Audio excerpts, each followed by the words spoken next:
Hello everyone, as you all know, this is Niharika Tiwari. So guys, we're back with another video related to a series of company in law, and in this part we are going to cover next topic. So इससे पहले वाले parts अगर आपने नहीं देखे हैं तो channel के प्लेलिस्ट में जाकर जरूर चेकआउट करेंगे। आज हम नेक्स्ट टॉपिक के साथ मूव ऑन करने वाले हैं। So without any further delay, let's start this video. So now guys, in this part we are going to discuss directors appointment. Director कैसे अपॉइंट होते हैं वो हम डिस्कस करेंगे, पूरा प्रोसेस। इससे पहले हमने डायरेक्टर की मीनिंग को डिस्कस किया, ठीक है, नंबर्स को डिस्कस किया, टाइप्स को डिस्कस किया। इसके अपार्ट हमने डायरेक्टर्स के और भी कॉन्सेप्ट को डिस्कस किए कि डायरेक्टर्स जो है उसका क्वालिफिकेशन क्या है, डिसक्वालिफिकेशन क्या है, वो डिस्कस किया। आज हम डिस्कस करेंगे कि डायरेक्टर्स का अपॉइंटमेंट कैसे होता है, ठीक है। तो डायरेक्टर की अपॉइंटमेंट क्या है कि कोई भी इंडिविजुअल आप डायरेक्टर अपॉइंट कर सकते हैं, कोई भी नहीं, मतलब only individuals can be appointed as a director. कोई फर्म या कोई मान लो कोई इंस्टीट्यूशन डायरेक्टर नहीं बन सकता, कोई इंडिविजुअल या पर्सन ही जो है वो डायरेक्टर बन सकता है किसी कंपनी का। Any person who is competent to contract and has obtain DIN is eligible for appointment as a director. कोई भी पर्सन जो डायरेक्टर बनने के लिए कॉम्पिटेंट है, मतलब जो भी रिक्वायरमेंट है वो फुलफिल करता है, या फिर उसके पास और मतलब ये कंपलसरी है कि उसके पास DIN होना चाहिए, that is director identification number, जो कि एक यूनिक आइडेंटिफिकेशन नंबर होता है। जो भी पर्सन चाहता है डायरेक्टर बनने का कंपनी के लिए, उसको वो DIN जो है वो एक्वायर करना पड़ता है, ठीक है, DIN एक्वायर करना पड़ता है, ठीक है। उसके बाद ही वो क्या कर सकता है, डायरेक्टर बन सकता है या एलिजिबल हो सकता है उस कंपनी का डायरेक्टर बनने के लिए। वो एक यूनिक आइडेंटिफिकेशन नंबर जो है वो उसको रिसीव करना होता है, लेना होता है, ठीक है, मिनिस्ट्री ऑफ कॉर्पोरेट अफेयर्स से। सो ये हो गया कि DIN क्या है। तो ये चीज अगर है एक इंडिविजुअल के पास तो वो डायरेक्टर बन सकता है। अब आता है डायरेक्टर्स किस किस कंडीशन में मतलब कैसे बनता है डायरेक्टर, कौन अपॉइंट करता है डायरेक्टर को, वो हम डिस्कस करने वाले हैं।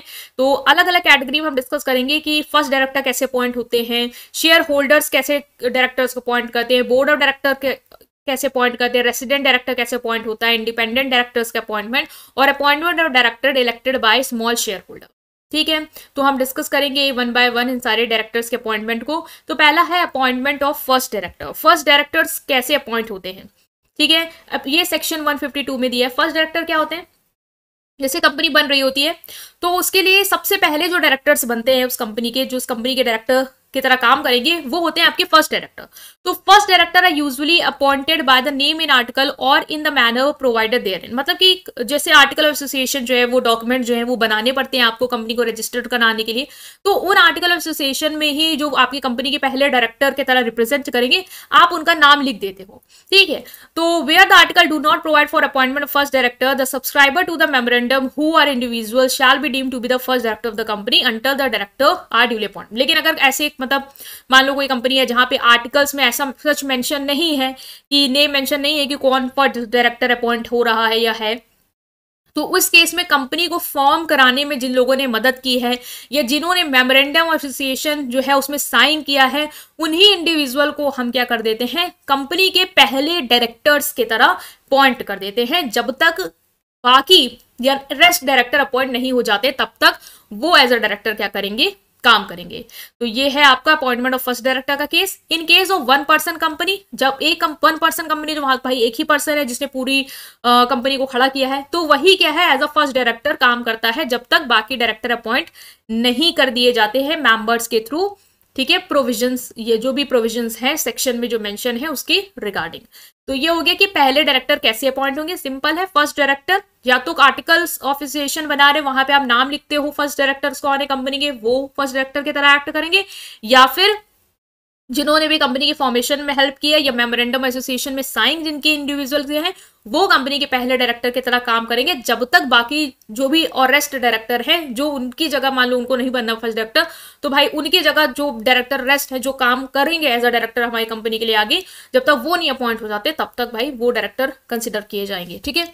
Next is no appointment without DIN। First director हो या कोई भी तरीके का डायरेक्टर हो, DIN आप सबको चाहिए होता है, ठीक है। DIN that is director identification number जो है वो चाहिए होता है, तभी आप डायरेक्टर बन सकते हैं, वो आपको लेना होगा, ठीक है। Concern to act as a director, दूसरी कंडीशन, जो भी डायरेक्टर बनेगा उसकी कंसर्न चाहिए होगी, मतलब हाँ चाहिए होगी या ना, जो भी है भाई कंसर्न मतलब कि एक तरीके से सहमति चाहिए होगी, हाँ में ही उसको बोलना पड़ेगा कि हाँ मैं डायरेक्टर की रिस्पॉन्सिबिलिटी लेने को तैयार हूं, मैं इस कंपनी का डायरेक्टर की तरह काम करने के लिए तैयार हूं। तो आपको वो कंसर्ट चाहिए होगी और वो आप रजिस्ट्रार के पास आपको फाइल्ड कराना पड़ेगा with in 30 days of appointment in the prescribe manner, 30 दिन के अपॉइंटमेंट के अंदर ही अंदर आपको उस डायरेक्टर की जो कंसर्न है कि हाँ मैं डायरेक्टर की रिस्पॉन्सिबिलिटी लेने के लिए तैयार हूँ, आई एम रेडी, मैं इस कंपनी का डायरेक्टर की पोजीशन रिस्पॉन्सिबिलिटी होल्ड करने वाला हूँ, वो उसकी हाँ आपको रजिस्ट्रार के पास सबमिट करनी होगी। तो ये था फर्स्ट डायरेक्टर का केस कि फर्स्ट डायरेक्टर की अपॉइंटमेंट कैसे होती है। नेक्स्ट आएगा आपका by shareholder in general meeting. Shareholders जो होते हैं वो जनरल मीटिंग में भी क्या करते हैं, डायरेक्टर अपॉइंट करते हैं। According to section 152 every director shall be appointed by the company in general meeting except where the act provide otherwise. मतलब कि आर्टिकल 152 कहता है कि जितने भी डायरेक्टर हैं, सारे डायरेक्टर जो हैं वो कंपनी के जनरल मीटिंग में क्या होने चाहिए, अपॉइंट होने चाहिए। एक्सेप्ट मान लो अगर से कोई क्राइटेरिया है कि नहीं ये वाले डायरेक्टर अलग से अपॉइंट होंगे या ऐसे ये लोग अपॉइंट करेंगे, वो अगर क्राइटेरिया तो ठीक है, लेकिन मोस्टली जितने भी डायरेक्टर हैं वो कंपनी की जो एनुअल जनरल मीटिंग है उस मीटिंग में, उस जनरल मीटिंग में कंपनी के जो शेयर होल्डर है वो क्या करेंगे, कंपनी के डायरेक्टर्स को अपॉइंट करेंगे।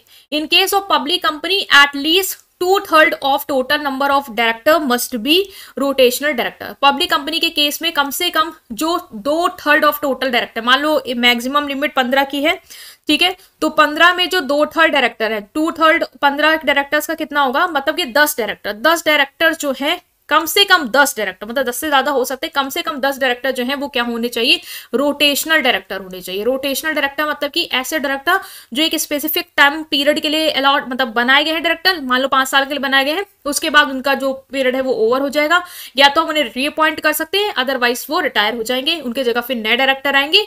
इस तरीके से पूरा जो है वो सिनेरियो चलता रहेगा।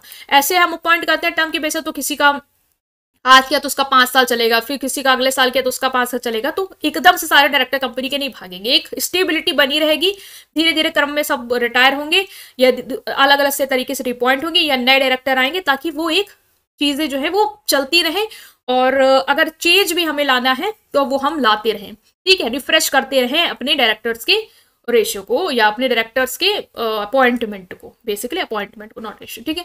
तो वो हमने डिस्कस किया कि ये पब्लिक कंपनी में है कि 2/3 एटलीस्ट जो टोटल डायरेक्टर्स हैं वो रोटेशनल डायरेक्टर होने चाहिए। रिमेनिंग कितने बचे, 2/3 तो यहाँ चले गए, 1/3 बचा, 1/3 या 1/3 से कम जो है वो आपके जनरल मीटिंग में शेयर होल्डर अपॉइंट करेंगे, वो ये क्राइटेरिया, ठीक है। तो पब्लिक कंपनी में है कि 2/3 जो है वो रोटेशनल डायरेक्टर होने चाहिए, और बाकी जो 1/3 डायरेक्टर हैं या उससे कम है, unless the article of the company provide otherwise B appointed by the company in general meeting, उनको हम जनरल मीटिंग में ही क्या कर लेंगे, अपॉइंट कर लेंगे।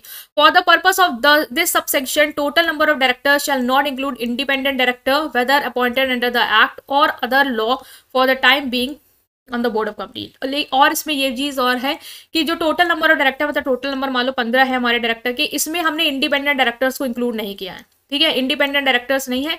ये 15 डायरेक्टर्स में आप रोटेशनल डायरेक्टर ले आओ, शेयर होल्डर के थ्रू डायरेक्टर ले आओ, ये बाकी सारे डायरेक्टर जो हैं वो आ जाएंगे, ठीक है, लेकिन इंडिपेंडेंट डायरेक्टर्स नहीं आएंगे। इंडिपेंडेंट डायरेक्टर्स आपको जो भी टोटल डायरेक्टर्स से अलग ही अपॉइंट करने हैं, ठीक है, उनकी कोई ऐसा नहीं कि इस 15 में ही उनकी लिमिट है कि इतने में ही वो इंडिपेंडेंट भी आपको लाने हैं, नहीं। Appointment of director in case of private company, वो तो पब्लिक कंपनी का देख लिया कि उसने तो बता रखा है कि भाई जो 2/3 एटलीस्ट हमारे रोटेशनल डायरेक्टर होने चाहिए, ठीक है, वो आपको सेटिस्फाई करना है क्राइटेरिया। शेयर होल्डर जो है वो डायरेक्टर अपॉइंट करेंगे, बाकी इंडिपेंडेंट डायरेक्टर जो है वो यहाँ पे नहीं लाने हैं आपको। प्राइवेट कंपनी में क्या है, प्राइवेट कंपनी में बोला गया है कि in case of private company if article are silent as to appointment of director और do not specify provide appointment director otherwise then in general meeting, मतलब कि एक डिफॉल्ट क्राइटेरिया क्या होता है कि डायरेक्टर जो होंगे कंपनी के वो शेयर होल्डर्स ही अपॉइंट करेंगे जनरल मीटिंग में। तो प्राइवेट कंपनी में अगर ऐसा कोई क्राइटेरिया नहीं दिया कि ये वाले डायरेक्टर बोर्ड डायरेक्टर अपॉइंट करेंगे या ये वाले डायरेक्टर जो है वो इस तरीके से आएंगे, जब तक वो कोई भी क्राइटेरिया स्पेसिफिकली मेंशन नहीं हुआ है तब तक यही मानेंगे आपकी प्राइवेट कंपनी में जो भी डायरेक्टर है वो एनुअल जनरल मीटिंग में शेयर होल्डर ही क्या करेंगे, इलेक्ट करेंगे, अपॉइंट करेंगे। तो ये हो गया क्राइटेरिया प्राइवेट कंपनी का। वो था क्राइटेरिया आपका थोड़ा पब्लिक कंपनी का कि रोटेशनल डायरेक्टर्स की डिमांड है। बाकी जो टोटल नंबर ऑफ डायरेक्टर है उसमें आपको इंडिपेंडेंट डायरेक्टर्स को इंक्लूड नहीं करना, दे आर एक्सक्लूडेड। मतलब 15 डायरेक्टर के अपार्ट आप जो डायरेक्टर अपॉइंट करोगे वो होंगे इंडिपेंडेंट डायरेक्टर। और इंडिपेंडेंट डायरेक्टर का भी हमने क्राइटेरिया देखा था कि एटलीस्ट 1/3 जो भी डायरेक्टर्स हैं कंपनी में वो आपके इंडिपेंडेंट डायरेक्टर होंगे। ठीक है, इंडिपेंडेंट डायरेक्टर कौन से डायरेक्टर्स होते थे, जो हमने टाइप्स ऑफ डायरेक्टर में पढ़ा था, जो आपका जो भी जजमेंट देते हैं वो थोड़ा अनबाइज्ड होता है, थोड़ा नहीं पूरी तरीके से अनबाइज्ड होता है, एज ये नॉन एग्जीक्यूटिव डायरेक्टर्स कैटेगरी में आते हैं, ये डे टू डे वर्किंग में नहीं इन्वॉल्व होते हैं, और जो भी अपना जजमेंट देते हैं वो apart from being both the party, दोनों पार्टी से बिना किसी कनेक्शन के अपना जजमेंट देते हैं, जो कि बिल्कुल फेयर होता है और जस्टिफाई करने वाला होता है। ठीक है, तो वो था इंडिपेंडेंट डायरेक्टर्स का क्राइटेरिया। तो टोटल में आपको इंडिपेंडेंट डायरेक्टर को एक्सक्लूड करके जो पब्लिक कंपनीज में 1/2 जो है टोटल में, वो रोटेशनल डायरेक्टर्स की कैटेगरी होनी चाहिए। ठीक है, नेक्स्ट है by board of director. Boards of director जो है वो भी आपके डायरेक्टर्स को अपॉइंट करते हैं, वहां पे शेयर होल्डर डायरेक्टर्स को अपॉइंट कर रहे थे। ठीक है, पहस डायरेक्टर जो अपने आप ही अपॉइंट, जब बनी कंपनी तब जो आ गए, वो शेयर होल्डर ने जिन्हें अपॉइंट किया वो हो गए। नेक्स्ट है बोर्ड ऑफ डायरेक्टर्स भी डायरेक्टर्स को अपॉइंट कर सकते हैं। कौन कौन से डायरेक्टर्स को बोर्ड ऑफ डायरेक्टर अपॉइंट करेंगे? पहला है एडिशनल डायरेक्टर, जिसको हमने टाइप्स ऑफ डायरेक्टर में पढ़ लिया था कि एडिशनल डायरेक्टर कौन होता है। बोर्ड ऑफ डायरेक्टर में इफ ऑथराइज बाय आर्टिकल, अगर आर्टिकल एसोसिएशन में लिखा है कि बोर्ड ऑफ डायरेक्टर इस तरीके के डायरेक्टर्स को अपॉइंट करेंगे, तो additional director board of director appoint कर सकते हैं, but care should be taken to see that the total number of director including the additional director does not exceed the maximum number fixed by the article. मतलब maximum number जो भी article ने fix किया, like मान लो 15 fixed है हमारे कि 15 डायरेक्टर ही होंगे हमारे, तो ये देख लेना है आपको कि एडिशनल डायरेक्टर को मिला के 15 से ज्यादा ना जा रहा हो। ठीक है, उस केस में आप एडिशनल डायरेक्टर अपॉइंट कर सकते हो। एडिशनल डायरेक्टर क्या होता है ये भी हमने डिस्कस किया था कि मान लो कंपनी को कोई एक्सपर्टीज की जरूरत है या कोई ऐसी नॉलेज की जरूरत है जिसके लिए, जो मान लो कोई प्रोजेक्ट है जिसके लिए मुझे मार्केटिंग की नॉलेज है, तो मैं एक ऐसे पर्सन को डायरेक्टर अपॉइंट करूंगी जिसको वो मार्केटिंग की नॉलेज हो। ठीक है, वो टेम्परेरी बेसिस में मैंने अपॉइंट कर दिया, अब मेरा काम चल रहा है उससे। उसके बाद जब नेक्स्ट एनुअल जनरल मीटिंग होगी, वहां पे शेयर होल्डर ये डिसाइड करेंगे फाइनली कि इस एडिशनल डायरेक्टर को परमानेंट डायरेक्टर बनाना है या नहीं बनाना है। ठीक है, तो वो होते हैं एडिशनल डायरेक्टर जो बोर्ड ऑफ डायरेक्टर अपॉइंट कर सकते हैं। Next alternate director, the board of director of the company if authorised by the article और by resolution pass by the company in general meeting appoint alternate director to act for directing during his absence for a period of not less than 3 months from India. Alternate director क्या होता है कि board of company जो है, अगर उसको article association से permission दी है या कंपनी ने annual general meeting resolution pass किया है कि भाई board of director alternate director appoint करें, तो board of director alternate director appoint कर देंगे। अल्टरनेट डायरेक्टर क्या होते हैं? मान लो कोई डायरेक्टर है जो एब्सेंट है, मतलब इंडिया में नहीं है, 3 महीने से ज्यादा हो गया और वो इंडिया में नहीं है, तो उसकी जगह ये अल्टरनेट डायरेक्टर क्या करते हैं? काम करते हैं उसकी जगह पे। टेम्पररी है इसका भी appointment. However a person holding any alternate directorship for any other director in the company shall not be appointed. कोई पर्सन जिसकी अल्टरनेट डायरेक्टरशिप, ठीक है, किसी और डायरेक्टर के लिए है, ठीक है, उस कंपनी में, मतलब एक, मान लो एक पर्सन जो है वो 2 डायरेक्टर की जगह अल्टरनेट डायरेक्टर नहीं बन सकता, एक ही पर्सन की जगह ही उसे आप अल्टरनेट डायरेक्टर बनाओगे। अगर वो किसी और की जगह अल्टरनेट डायरेक्टर की तरह काम कर रहा है तो फिर आप नहीं उसे अपॉइंट कर सकते। No person shall be appointed as alternate director for independent director. बाकी इंडिपेंडेंट डायरेक्टर के लिए किसी भी पर्सन को आप अल्टरनेट डायरेक्टर नहीं बना सकते, मतलब इंडिपेंडेंट डायरेक्टर मान लो नहीं है, ठीक है, तो उसकी जगह आप किसी इंसान को नहीं दे सकते हैं जब तक वो क्वालिफाइड ना कर जाए इंडिपेंडेंट डायरेक्टर बनने के लिए। मतलब उसके अंदर वो क्वालिफिकेशन होनी चाहिए जो आप एक्ट में मेंशन करे हो कि इंडिपेंडेंट डायरेक्टर के अंदर ये क्वालिटीज होनी चाहिए। अगर किसी पर्सन के अंदर वो क्वालिटीज हैं और अल्टरनेट डायरेक्टर फिर वो बन सकता है इंडिपेंडेंट डायरेक्टर के लिए। मान लो इंडिपेंडेंट डायरेक्टर एब्सेंट है, ठीक है, उस केस में वो अल्टरनेट डायरेक्टर इंडिपेंडेंट डायरेक्टर की जगह काम कर सकता है, लेकिन अगर उसके अंदर वो क्वालिफिकेशन नहीं है तो फिर आप नहीं अपॉइंट कर सकते उसको, ठीक है, अल्टरनेट डायरेक्टर की तरह इंडिपेंडेंट डायरेक्टर की जगह लेने के लिए। तो ये है आपका क्राइटेरिया कि alternate director board of director का वो अपॉइंट करते हैं। नेक्स्ट आता है director against a casual vacancy, section 161। If the company of any director falls vacant for some reason before the expiry of his term of office, such as casual vacancy may be filled by the board of director at its meeting according to the regulation of article। मतलब कि अगर office, if the office of any director fall vacant for some reason, मान लो कोई director है, ठीक है, वो ऑफिस में एब्सेंट नहीं है, उसका जो ऑफिस है उसकी जगह खाली है, किसी भी रीजन की वजह से हो सकती है, मान लो उसका जो टाइम पीरियड था वो एक्सपायर हो चुका है, ठीक है, उस केस में जो वो कैजुअल वैकेंसी है, मतलब जो वैकेंसी है, जो कैजुअल वैकेंसी है, वो बोर्ड ऑफ डायरेक्टर फिल कर सकते हैं ताकि जो भी रिक्वायरमेंट है वो पूरी हो पाए। ठीक है, मतलब वो तो है नहीं, वो तो चला गया, उसका टाइम पीरियड का खत्म हो गया, अब वो वैकेंसी, वो जगह खाली है, तो उस जगह पे बोर्ड ऑफ डायरेक्टर उस जगह को भरने के लिए अपॉइंट कर सकते हैं डायरेक्टर को। Such a vacancy can be caused by death, resignation, insanity, insolvency etcetera. मतलब वो जगह किसी भी वजह से खाली हो सकती है, या तो उसकी डेथ हो गई है, या तो वो इंसॉल्वेंट हो गया है, या तो उसने रिजाइन कर दिया है, तो उसका टाइम पीरियड ओवर हो चुका। अब वो जगह तो खाली है, तो उस जगह को भरने के लिए बोर्ड ऑफ डायरेक्टर उस टाइम पीरियड तक, जब तक नया डायरेक्टर उसकी जगह अपॉइंट नहीं कर दिया जाता, तब तक टेम्परेरी बेसिस पे वो डायरेक्टर को अपॉइंट कर सकते हैं। ठीक है, तो ये भी है। नॉमिनी डायरेक्टर्स को बोर्ड ऑफ डायरेक्टर अपॉइंट कर सकते हैं। Subject to article of the company, the board में appoint any person as a director nominated by any institution in pursuance of the provision of any law for the time being in force or any agreement or by the central government or state government by virtue of share holding in the government company. Nominee director का criteria हमने पढ़ा था। Nominee director मतलब कि जो share holder हो सकते हैं, like specific category of share holder, like preference share holder हो गए, या कोई फाइनेंशियल इंस्टीट्यूशन हो गया जिसने कंपनी को लोन दिया है, या बैंक हो गया जिसने कंपनी को लोन दिया है, तो वो चाहता है कि हमारा इंटरेस्ट जो है वो कंपनी में बना रहे, हमारी बात जो है वो मीटिंग में रखी जाए, तो उसके लिए वो अपने किसी नॉमिनी को एज अ डायरेक्टर अपॉइंट करवा देते हैं। ठीक है, तो उनको वो अपॉइंट कर सकता है बोर्ड ऑफ डायरेक्टर कि भाई उनके बिहाफ पे आप एज अ नॉमिनी डायरेक्टर हमारे कंपनी में काम करें। या गवर्नमेंट को अगर लगता है, सेंट्रल गवर्नमेंट को कंपनी में गलत चीजें चल रही हैं और सही क्राइटेरिया से काम नहीं हो रहा, तो वो अपने किसी पर्सन को as a nominee director appoint करवा सकता है कंपनी को। तो बोर्ड ऑफ डायरेक्टर इस तरीके से इन डायरेक्टर्स को भी अपॉइंट कर सकते हैं।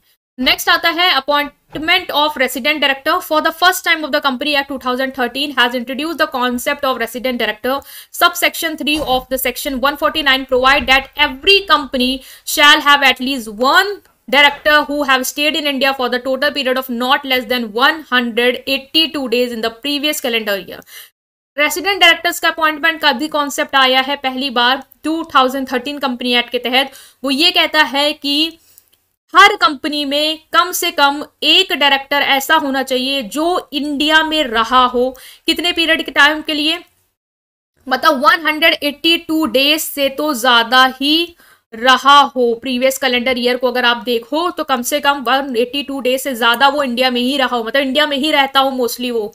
ठीक है, रेसिडेंट डायरेक्टर्स को आपको अपॉइंट करना है। ठीक है, एक कम से कम होना चाहिए जो इंडिया में कम से कम 182 डेज से ज्यादा क्या करता हो, स्टे करता हो, रहता हो। ठीक है, next is appointment of independent director. Sub section 4 of section 149 requires every listed public company to have at least 1/3 of total number of director as independent director, and the central government may prescribe the minimum number of independent director in case of any class or classes of public companies। मतलब कि section 149 जो कि sub section 4 का है वो ये कहता है कि हर लिस्टेड पब्लिक कंपनी के पास कम से कम जो भी टोटल लाइक 15 टोटल है उसका, तो टोटल नंबर ऑफ डायरेक्टर है तो उसका 1/3 मतलब 5 डायरेक्टर कम से कम इंडिपेंडेंट डायरेक्टर की कैटेगरी से बिलोंग करने चाहिए। बाकी सेंट्रल गवर्नमेंट जो भी मिनिमम लिमिट है कि इतने इंडिपेंडेंट डायरेक्टर कंपनी में होने चाहिए, इस क्लास की कंपनी में होने चाहिए, वो सेट कर सकता है, फिर उसको आप फॉलो कर सकते हैं। लेकिन कम से कम ये कहा गया है कि 1/3 जो टोटल नंबर ऑफ डायरेक्टर है वो इंडिपेंडेंट डायरेक्टर होने चाहिए। मैनेजिंग डायरेक्टर और होल टाइम डायरेक्टर और नॉमिनी डायरेक्टर इंडिपेंडेंट डायरेक्टर नहीं होते। ये कंफ्यूज मत होना कि जो होल टाइम डायरेक्टर है मतलब जो फुल टाइम दे रहा है अपने कंपनी को, या जो भी आपका नॉमिनी डायरेक्टर है या जो कंपनी को मैनेज कर रहा है वो ही इंडिपेंडेंट डायरेक्टर नहीं। भाई इंडिपेंडेंट डायरेक्टर जो होता है ना वो नॉन एग्जीक्यूटिव कैटेगरी से आता है, मतलब वो कंपनी के डे टू डे वर्किंग में इन्वॉल्व है ही नहीं। वो बस जब कोई स्पेशल केस आ गया, ठीक है, स्पेशल उससे प्लानिंग के वजह उसको बुला लिया गया, तब वो आ जाएगा। या फिर वो कंपनी की कॉर्पोरेट क्रेडिटेबिलिटी बनी रहे, ये एश्योर करना कि कंपनी जो अच्छा काम है वो कर रही है, पब्लिक में उसकी इमेज अच्छी बनी है, जो रूल्स एंड रेगुलेशन है उसके हिसाब से काम कर रही है, वो एश्योर कराते हैं ये इंडिपेंडेंट डायरेक्टर। बस ये इनका ये काम है, ये वर्किंग में डे टू डे काम नहीं संभाल रहे होते हैं। तो ये याद रखना है, कम से कम 1/3 जो टोटल नंबर ऑफ डायरेक्टर्स हैं उसमें ये अपॉइंटमेंट डायरेक्टर इंडिपेंडेंट डायरेक्टर का अपॉइंटमेंट होना है। बाकी हमने वो डिस्कस किया था कि 15 डायरेक्टर में जो भी 2/3 है वो रोटेशनल होंगे, 1/3 या उससे लेस जो है वो शेयर होल्डर जो है वो अपॉइंट कर रहे हैं अपनी तरफ से। जिसमें ये चीज मेंशन थी कि जो टोटल आपके जो 15 डायरेक्टर्स हैं उसमें आप इंडिपेंडेंट डायरेक्टर को इंक्लूड नहीं करते। इंडिपेंडेंट डायरेक्टर अलग से आप 1/3 टोटल नंबर ऑफ डायरेक्टर से अपॉइंट करोगे। ठीक है, तो ये था appointment of independent director. Next is appointment of director elected by small share holder. Next जो स्मॉल शेयर होल्डर है, ठीक है, उनका भी अपॉइंटमेंट हो सकता है। तो ये जो नॉमिनेट डायरेक्टर तक थे ना, ये बोर्ड ऑफ डायरेक्टर अपॉइंट कर रहे थे, एडिशनल डायरेक्टर को, ऑल्टरनेट डायरेक्टर को, डायरेक्टर अगेंस्ट कैजुअल वैकेंसी या नॉमिनेट डायरेक्टर को। बाकी रेसिडेंट डायरेक्टर का अपॉइंटमेंट होता है, ये आपने देख लिया किस तरीके से होगा। इंडिपेंडेंट डायरेक्टर का अपॉइंटमेंट होता है। नेक्स्ट है appointment of director elected by small share holder. Share holder जो स्मॉल शेयर होल्डर जो अपने इंटरेस्ट को प्रोटेक्ट करना चाहते हैं कंपनी में कि उनके साथ गलत ना हो जाए, वो भी डायरेक्टर अपॉइंट करते हैं अपने बिहाफ पे। अ लिस्टेड कंपनी में have one director elected by such small shareholder in such a manner and with such terms and condition as may be prescribed। मतलब जो भी कंडीशन दी है, टर्म्स एंड कंडीशन है, उसके अनुसार जो स्मॉल शेयर होल्डर है वो एक अपना जो डायरेक्टर है वो क्या करेंगे, इलेक्ट करेंगे। Small share holder mean share holder holding share of nominal value of not more than 20,000 rupees और such other sum as may be prescribe. मतलब हो सकता है कि आप स्मॉल शेयर होल्डर को अपनी कंपनी में किसी इतने शेयर रुपीस में होने चाहिए तो कंसिडर करते हो। बाकी कम से कम अगर स्मॉल शेयर होल्डर वो होते हैं जिनके पास जो भी कंपनी का शेयर है उसकी जो वैल्यू है वो 20,000 रुपए से ज्यादा की नहीं है। मतलब जो भी शेयर वो होल्ड कर रहे हैं वो 20,000 रुपए ही है, ठीक है, उससे ज्यादा या 20,000 से कम है, उससे ज्यादा के शेयर जो है वो नहीं होल्ड कर रहे हैं, तो वो होंगे स्मॉल शेयर होल्डर। और अदर सम, बाकी कुछ भी हो सकता है भाई, आप 10,000 वालों को ही सिर्फ कंसिडर कर रहे हो स्मॉल, तो वो आपने अगर अपने मेंशन कर रखा है तो फिर वो वाली लिमिट लेंगे आप, ठीक है। The ministry of corporate affair in this regard has prescribe the rule. जो भी रूल्स है वो बता दिए इसके रिगार्डिंग कि कितने शेयर होल्डर को, मतलब स्मॉल शेयर होल्डर की कैटेगरी में हम किसको डालेंगे, कौन से शेयर्स होल्डर जो है वो कितने शेयर होने चाहिए, जिसके कैटेगरी में हम उनको स्मॉल शेयर होल्डर जो है वो कंसिडर करेंगे। वो क्राइटेरिया है जो वो आपको प्रिस्क्राइब किया गया है रूल के अंदर, ठीक है। Rule 7 of company appointment qualification director rules 2014 requires that a company में appoint small share holder director where a notice is to that is given by not less than 1,000 small shareholder or 1/10 of total number of such shareholder whichever is low। मतलब कि small share holder जो है वो director को appoint कर सकते हैं, लेकिन उसके लिए जो स्मॉल शेयर होल्डर्स हैं उनको क्या देनी होगी, अपने डायरेक्टर को अपॉइंट करने के लिए नोटिस देनी होगी कंपनी को। वो नोटिस कहाँ से आएगी, वो नोटिस कौन लोग देंगे, या तो जो 10,000 मतलब 1,000 शेयर होल्डर है वो लोग वो नोटिस दे दें, या फिर जो भी total number of share holder है उसका स्मॉल शेयर होल्डर उसका 1/10 जो है वो ये नोटिस दे दे। अगर ये नोटिस रिसीव हो जाती है, मतलब जो भी कम है, आपको जो भी कम लग रहा हो, वो लोग उतने लोग ये नोटिस जो है वो कंपनी को दे दें। अगर वो कंपनी को नोटिस दे रहे थे स्मॉल शेयर होल्डर इस कैटेगरी में, तो फिर कंपनी जो है वो डायरेक्टर अपॉइंट करेगी उन स्मॉल शेयर होल्डर के बिहाफ पे जो उस स्मॉल शेयर होल्डर के इंटरेस्ट को क्या करेगी, प्रोटेक्ट करेगी। तो स्मॉल शेयर होल्डर होंगे कौन, जिनकी जो शेयर वैल्यू है वो 20,000 रुपए से ज्यादा नहीं है। इसके लिए अगर वो चाहते हैं हमारा डायरेक्टर अपॉइंट हो कंपनी में, ठीक है, हमारे इंटरेस्ट को रिप्रेजेंट करे, हमारे इंटरेस्ट को प्रोटेक्ट करे, उसके लिए उन्हें कंपनी को जो भी स्मॉल शेयर होल्डर है उनको कंपनी को नोटिस देनी होगी उस डायरेक्टर के अपॉइंटमेंट के लिए, जिसमें वो नोटिस जो है वो स्मॉल शेयर होल्डर से आनी चाहिए। 1,000 कम से कम 1,000 स्मॉल शेयर होल्डर वो नोटिस दे कंपनी को, या फिर 1/10 जो भी टोटल शेयर होल्डर है उसका 1/10 जो है उससे वो मान लो 20,000 स्मॉल शेयर होल्डर, 20,000 का 1/10 मान लो 2,000 है, या तो वो 2,000 शेयर होल्डर दे। जो भी आपको कम लग रहा है, आपको लग रहा है 1,000 से ईजी हो जाएगा या 2,000, जो भी आपको कम लग रहा है, तो 1,000 ही लग रहा है, तो उतने लोग क्या है नोटिस दे कंपनी को डायरेक्टर्स के अपॉइंटमेंट के लिए शेयर होल्डर के बिहाफ पे, तो स्मॉल शेयर होल्डर के बिहाफ पे डायरेक्टर अपॉइंट होगा, ठीक है। तो ये था पूरा क्राइटेरिया कि अपॉइंटमेंट कैसे होता है डायरेक्टर का, जो कि हमने डिस्कस किया इन डिटेल। आई होप आप समझ पाए हैं। स्टिल कोई भी डाउट है उसे कमेंट सेक्शन में जरूर पूछेंगे, ठीक है गाइस। वीडियो को लाइक करेंगे, चैनल को सब्सक्राइब करेंगे, अपने फ्रेंड के साथ जरूर शेयर करेंगे। Thank you.